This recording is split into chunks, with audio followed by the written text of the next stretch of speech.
Good morning. Welcome to the Meltdown. Folks, I'm going to spend the bulk of my time today talking ad nauseum about coins and precious metals. I'm going to reflect on yesterday's 300-point correction in the Dow, and I find it extremely interesting that, quote, money managers who constantly encourage you to put all your money into their basket. Yeah, they're going to diversify it, and yeah, there's 3,500 companies to invest in mutual funds and so many different products that are out there. Their idea of diversification is to keep you in paper. Ultimately, something you can look at online. I did it this morning myself, just before I came on air. And, I'm a believer in diversification. I own some stock. It's odd to see that the Dow Jones Industrial Average has given up about 7% for the calendar year, and I can tell you that from the top of the market, my personal portfolio is down about 7%. I am in recession stocks. Now, that's my definition of what recession stocks are. I own different companies predicated on the fact that a number of years ago, I too expected the market to make a correction, but in the correction of the market, I actually gained value.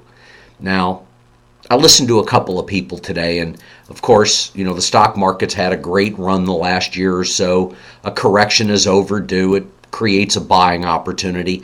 I understand the presentation that they make. I've been doing it for enough years. But reality is that central banks own gold. And whether you watch a clip from, quote, an antiques collectible advisor appraiser, or you're buying cars or art or guns or jewelry or diamonds, rare coins, artifacts that are of a historical nature, there's always a basal value. Now, you don't buy an expensive item, whether it's a paper item, a historical document, or a rare coin, with the belief that you're going to lose money. And so I met with a gentleman named Ted yesterday. Oh, by the way, a quick good night to good friend Miriam, my brother Shannon and his family, his dad Robert. We lift them up in prayers. Robert went through a double lung and a triple bypass, and he's had a rough night, so they're transporting him again. I would ask, if you're a believer, to please lift up the Smith family in your prayers. They are always on my heart. Anyway, I'm looking at markets, and as I say time and time again, Ted, thank you for your time yesterday, moving money around to preserve wealth is advisable. I don't have a crystal ball that will prognosticate the market. Thank you, Doug, for my crystal ball, because I told you I broke one years ago. I don't prognosticate real well. I can tell you that I can watch the trend. I can tell you that silver has a production cost by most mining companies of about $18 an ounce. In the case of gold, I've read anywhere from about $10.60 to $11.50. That's what it costs to produce it. Now, big names, big managers, George Soros, John Paulson, those guys are playing in the paper market. About a month or so ago, Paulson's position in GLD alone was the equivalent of 10 million ounces of gold. Well, folks, there's not that much, okay? The long positions in gold are approximately 40 million ounces against 400,000 ounces that are stored in, quote, COMEX delivery warehouses. The market is sold off 100 to 1. And so on a day where the stock market is correcting, where you see the Dow give up 300 points, I can tell you that gold's been $4 cheaper than it is at the moment, still down a few dollars from yesterday's high. But I'm looking at the Dow and the Nikkei. The Nikkei gave up almost 100 points last night. It's probably 0.75%. Price of crude oil's up. The dollar is up. Currencies are mixed. Markets trade. I seek to provide some asset protection. And asset protection is literally about owning things other people want. I've been in a conversation with somebody who shares that they're over in Africa. And I am very leery of trades that come out of Africa, always. They must be documented, otherwise they don't get through customs, and I'm not interested in that. But for someone to be sitting on a gold bar, that gold bar is marketable anywhere in the world. It is something that you can utilize anytime in local currencies or other types of currencies. And barter, folks, it's gold. Over the last couple of years, the Chinese that owned more debt, more government bonds, more dollars, they've trimmed their position from just over 3 trillion to 1.5 trillion. As they've been getting out of dollars, they're buying gold. Well, that's because central banks don't have a problem owning gold. Prior to 1986, you could use rare coins, older U.S. numismatic coins, dating from the 1790s all the way through the 1980s. And you could put them up in an IRA. In 1986, when President Reagan had authorized the Treasury to begin making coins again, the IRA rules changed. And all of a sudden, doctors and other types of professionals found themselves having to come out of their preserved, rarer numismatic coins. They had to take them out of the IRAs and refund them. Now, I'm sure there are people who sold their positions off, and ultimately coins have performed as well as anything after a recession. So whether you want to buy into the fact that the recession, the Great Recession of 2007, ended in 2009 or not, the production numbers, the productivity of the country and the world is falling off. And it's factual information, it's good information. It allows and supports the position that you should own precious metals and rare coins. Now, in the conversation that I had with Ted yesterday, I was able to show Ted an example of an 1877 Indian penny. In the lowest grade, the coin's $700. You could look at the guides and they price it up closer to $900, but part of doing my job effectively is being able to disclose to you what the spread really is, what coins buy, sell, and trade for.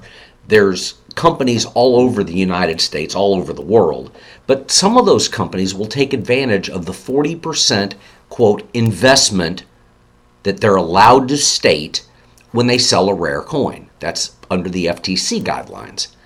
But there are companies out there that will never use the word investment, and sometimes they mark up their product 100, 150 percentage points.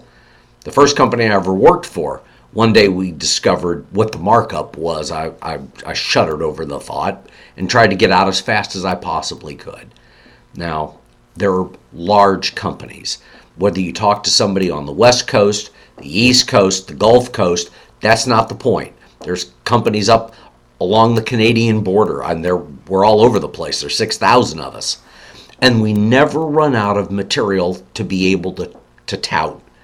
But the reality of what your goal and objective is what this boils down to.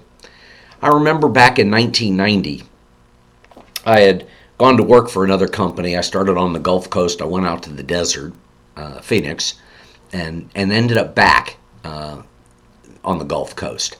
And the company, still around, changed hands a couple of times. But I had one of the newbies, one of the new guys that was just going to get involved in the industry. Tim's still a very good friend of mine, by the way. Ask me, what is the best coin to provide to clients? Well, at that time, I was involved in a very large promotion of Liberty shield, and 3-cent nickels. I wanted the best dates. I wanted the best looking coins, but they always had to be graded by either NGC or PCGS. And ultimately, we saw that market triple in value. Liberty nickels, proof 65. We didn't have cameos and deep cameo designations like we do now. We didn't have CAC stickers. We didn't have plus signs or stars. There's a lot of different ways to value coins. But at the time, I promoted nickels. And my response to Tim was, the best investment, the best coin to be able to recommend to a client is the one that he likes, period. Now, folks, back in 1990, we still weren't, quote, computer literate with email. Yes, we did have our servers, and yes, the system was mechanically involved. We had computers to price up things. We had computers with the information of what a client owned, and that was on screen. But email, we didn't have email. And we didn't have access to the internet the way we do. And so what I'm going to tell you is that when you look at a value of a coin, it is the future value that you seek. I remember having a customer a number of years ago. He spent about $250,000. And we were on a third, and a third. That's the plan that I function under. I like the rare coins as much as I like bullion when I think bullion is cheap. Do I think bullion is cheap today? $1,250, I've seen it trade for $250. So the appreciation factor is nearly 5.5 times. But what I'm going to tell you is that there are rare coins that are commanding premiums. And for an appraiser, for a coin dealer, a consultant, however you decide to deem the person you're talking to is an expert, we don't know. That's the bottom line. And when you talk about owning auction quality material, the auction companies can miss the mark by 50 to 100 percentage points. They don't have a clue. Their best guess of value, that they have a clue about. But it's the pedigree of a coin. It's the look, the toning, the strike, the plus sign, the star, the CAC sticker, green or gold. There's a lot that goes into this. And subjectivity, let me tell you something. When a coin goes to a grading company, it's got to go through 3 graders and a finalizer. And more times than not, the graders are trying to think about the grade that they're going to get when they get to the finalizer, because it's been said that they get paid bonuses based on how often they agree. So you lose a little bit of the subjectivity. You know, if the guy woke up on the wrong side of the bed, he may be grading tighter. You know, I look at coins.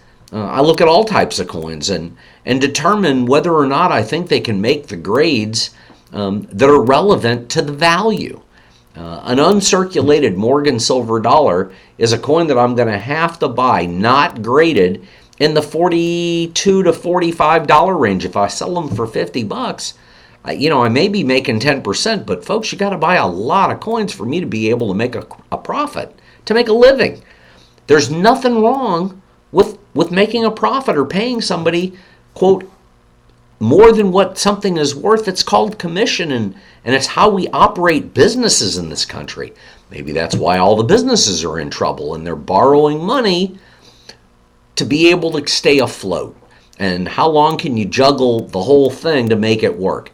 Look, I know friends that have gone to Walmart, and you've got to be in a position of being able to support that company for somewhere between 30 and 90 days to get payment on products. So you've got to warehouse it, provide it, and be able to wait the net time to get the wire or however you're getting paid. And folks, there's a lot of people who have a lot of problems doing that stuff. I watch TV, and there's a show where you can present your idea and quote, investors consider what they'll invest in it, and it's all a negotiation. Their time is valuable to them. My time is valuable to me. Your time is valuable. And so you do the research and you do the due diligence, and because you bought from somebody and somebody else is trying to take you as a client, they'll throw monkey wrenches at it. I got a good friend who's dealing with one of his salespeople, and he referenced the amount of heat that goes into a presentation. Folks, this is a commodity. This is a position you don't have to lie about. You send me a wire. When the wire confirms, I send a wire out to pay for the product. The material is shipped into the office. You can come in, pick it up. I'll have it shipped right to you. It doesn't bother me either way. We don't put rare coins on the outside of a package. You know, there is anonymity involved, although most packages can be traced, and most of my clients want to be able to come in and shake my hand and pick up their package and sign for it, and we're good with all that. Everything is on camera, so again, we're good with that.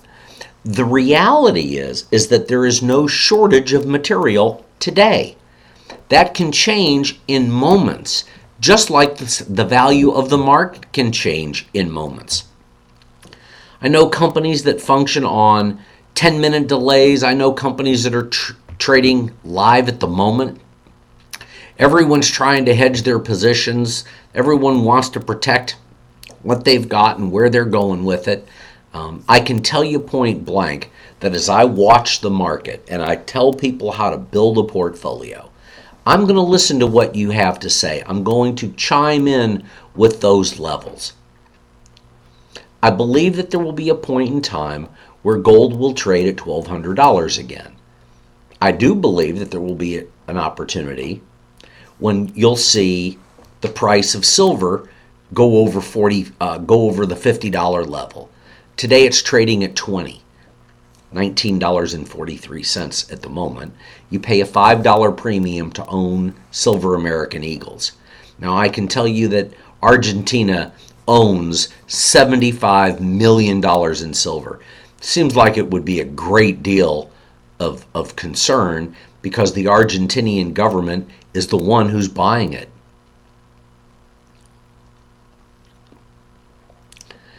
Argentina is not as wealthy as other parts of the world, and we have all read at different times about the high inflation, the weak currency. Let's face it, we've got problems in this world.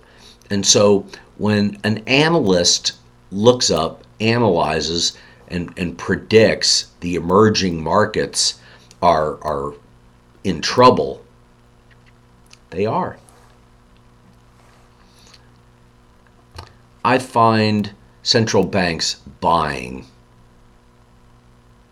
precious metals, gold, silver, the U.S. Mint having some of its best time selling lots of ounces of silver and gold. But they stockpile. And so the government is functioning in its own juggling act. Of course, that's what quantitative easing is all about. Funny that on the first business day that Janet Yellen is, quote, in office, the stock market drops 300 points. Analysts say, oh, it's a great buying opportunity. The market will go back up. There's companies that will take serious hits, just like there are ones that will make profit. This is diversification. Owning gold and silver and rare coins is about barter, about beauty, about collectability. It's about your future. It's about your legacy. All of that goes into this. Now, I can tell you that as a believer, we believe in the Bible. Gold and silver are biblical commodities. But I'm going to tell you that reality is here we are on earth trying to figure out how to stay one step ahead of the evil one, evil people. And so you've got to be smarter than the market. You've got to be careful who you trust. I understand that too. If you've got questions, you need to call me. 281-548-2646. That's 281-548-COIN. Hit option 0, get a live voice. Email me anytime. That's Brett, B-R-E-T-T, at thegoldexchange.net. Brett with 2 T's at thegoldexchange.net. And folks, if you're getting information, if you find an item online and you want to ask me about it, ask. I'll tell you. There are reasons why certain values are assessed based on the beauty of an item. Might be the label of the coin. It might be you bought an ugly AU55 graded coin that's about uncirculated, and it just barely made 55. Or you look at it, it should have been an AU58, and it trades for 50% or 100% more money. You could have bought the AU58 for the same price, but there may be a reason, and you can't just look at the tag. Don't just believe what the tag says is what the value is, because auction companies, appraisers, consultants, brokers, dealers don't know the auction market until the item is on the block. And then you get to see the activity. Then you get to see what really happens. And whether it's a coin that trades for $1 or $1 million or 10 million, there's a reason why you want to load up and own this commodity before everybody else comes running. The shortage will cause premiums to skyrocket, and you're going to knock yourself in the head saying, wow, I should have done this then. I don't want you to be in that position. Anyway, I try not to get off a podcast without thanking Texas Children's Hospital, both the Downs Clinic and the Ronald McDonald House. Now, special thanks to Dr. Santos and Dr. Ostermeyer. Dr. Santos is my son's cardiologist. Been taking care of Jason since he was about 10 weeks old. Dr. Ostermeyer runs the Meyer Center. That's the Downs Clinic. Downs, spina bifida, autism. Texas Children's is near and dear to my heart. If you go to the meltdown.com, click on the donation links, provide a tithe or an offering, you'll get the receipt for your contribution, your tax deduction. If you can provide a hot meal to the Ronald McDonald House, there's 20 rooms on the 4th floor at Texas Children's Hospital. If you can provide a hot meal for 20 to 40 people any given night, please call 832-824-8600. That's 832-824-8600. I appreciate the doctors, the nurses, the staff, and the volunteers at Texas Children's throughout the medical center and around the world. Folks, these children need our stability and our money and our love, and that's the best we can do. I'll be around most of the day. I've got a meeting at about 11 o'clock, but it'll be here in the office.